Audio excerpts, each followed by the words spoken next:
So on the N55 and some other BMW engines, you've got this cumbersome camshaft bearing ledge, which you've got to assemble in two halves. And you've got to make sure the upper and lower half are lined up precisely, because if they're not, then your journals are not going to be concentric with your cam, your bearings are not going to be concentric with your cam journal.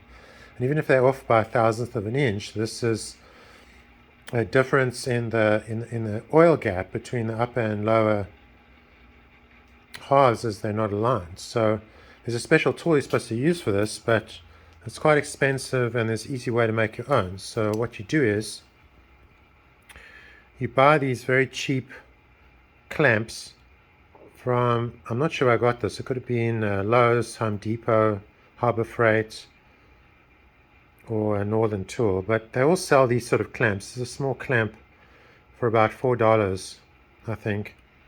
And then what you can do is you put this in a milling machine and you machine this flat, which makes the clamps more useful anyway.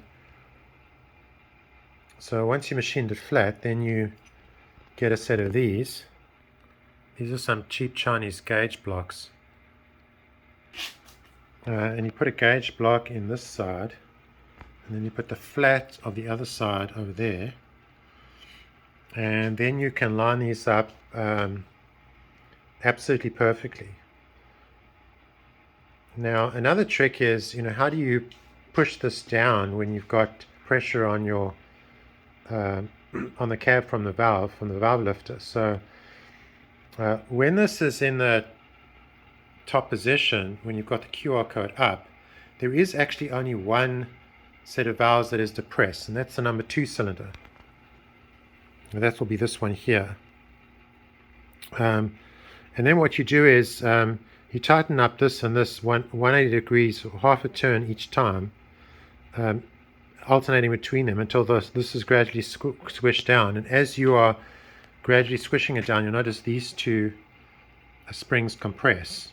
And they'll be the only springs that are compressed out of the 6 cylinders. And then this thing will be flush, and then you can tighten down the rest. So that's how you can do it. So that's an easy way without getting too many custom tools. If you're just going to do this once, you can get this done without having to buy that special expensive bracket tool or whatever.